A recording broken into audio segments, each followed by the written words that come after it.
After the uproar over an Islam-hating video out of California, now comes the reaction of a French satirical weekly. Staunchly anti-clerical newspaper Charlie Hebdo publishing naked cartoons of the Prophet, sparking the full spectrum of reactions. Some call it a stand for free speech, a cheap publicity stunt, say others, and for many, an incitement to hatred.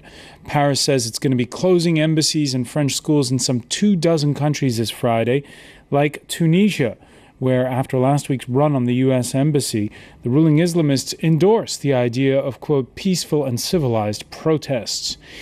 Now, not so for the handful of hardline Islamists in France who last Saturday were arrested outside the U.S. embassy and who've been banned from demonstrating again this week. France, home to Europe's largest Muslim population, the overwhelming majority of which are, of course, moderate. And in a nation where the separation of religion and state's always a hot-button issue, they strongly feel that this is one controversy they could have done without. Today in the France 24 debate, free speech or fueling hatred? And with us to talk about it, Franco-Syrian photojournalist Ammar RABBO. Welcome back, sir. Welcome to Fady FADEL, Dean of the American Business School in Paris.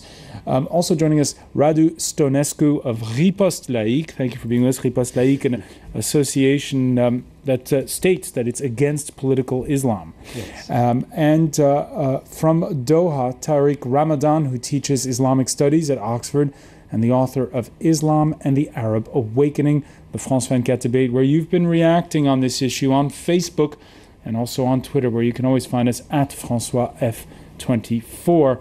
And speaking of tweets, let's begin with one from Ruan McCormick, the Irish Times Paris correspondent. Here's what he tweeted earlier, that initial print run of Charlie Hebdo has sold out, making this its best-selling issue since February 2006, when it published Mohammad cartoons. Now, it published those Mohammad cartoons, and that resulted in the eventual firebombing of the newspaper. This time around, even though, like we say, the issue only came out on the newsstands this Wednesday, it's been sold like hotcakes, the paper's editor denies that it's all a publicity stunt. If we start saying, yes, we're scared, then it's over. We'll stop publishing newspapers and launching debates. That'll be the end of freedom of the press. If France wants to make blasphemy an offence, well, then we'll shut up shop and move to another country. Does that argument stand in your view, Ammar RABBO? I'm very embarrassed, with the Charlie Hebdo affair, because Charlie Hebdo says and shouts that it's doing this just by freedom of speech, because that is what is really sacred in France. But I have to remember that a few years ago, Charlie Hebdo fired one of the major cartoonists, Ciné, just because he mentioned that Sarkozy's son was going to marry a Jew girl. That was the only thing. And they fired him, and they said that's anti-Semitic, and they lost the case. He sued them, and they lost the case.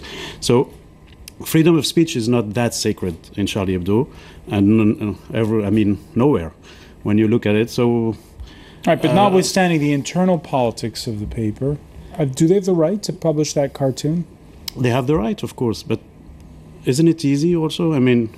You know exactly which button to press and which reaction you will have. It's not that complicated. They've done it before. They do it again today. I am sure there is different freedom of speech, or there's different way to say it than just hitting or beating or shouting on the Muslim community that is in a lot of parts of the world is poor, is not cultured enough, is weak politically, etc., etc. So, of course, you push that button, you'll have tomorrow maybe a lot of demonstration, a lot of burning places or whatever. It's terrible, but Charlie Hebdo knows that very well, and the result is today we are talking about Charlie Hebdo everywhere in the world. The name of Charlie Hebdo is known. If it's just for that, it's just for publicity and to have the whole newspaper sold out, I think it's a pity. Radu STOENESCU? Well, I don't really agree with this vision of the things, because I think that, first of all, the problem is that those people are like robots. You press some buttons and they explode. And I think that's that's very difficult to deal with such people, but I don't think we have to accept that people act like robots. The main thing is that the main problem is that they act like robots. But somebody who doesn't act like robots, I'll interrupt you there, is the head of the French Council of Muslims. He's expressed indignation and anger on behalf of the other Muslims in the country, but he's also put out a message of moderation. They will not respond to provocation. They won't give in to provocation. But at the same time, we're expecting from the authorities and from the highest levels of the state strong messages like the ones that we have heard in the last few days and again yesterday to reassure and appease Muslims and to remind them that they have a right to the same respect as all their fellow citizens. It's a question where an entire community feels slighted, Tariq Ramadan?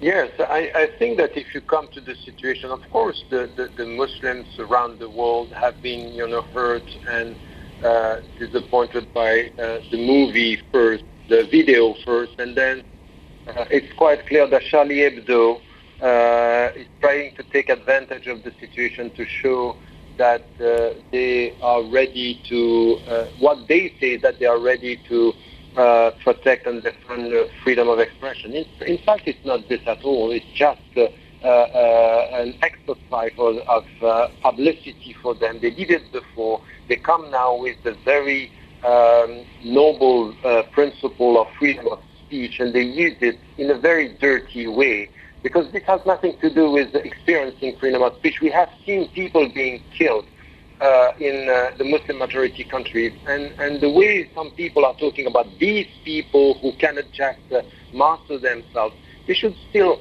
think about some of the situations within which the people are.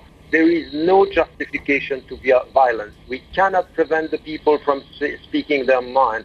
But there is something which is an ethical way to deal with the legal freedom that you have.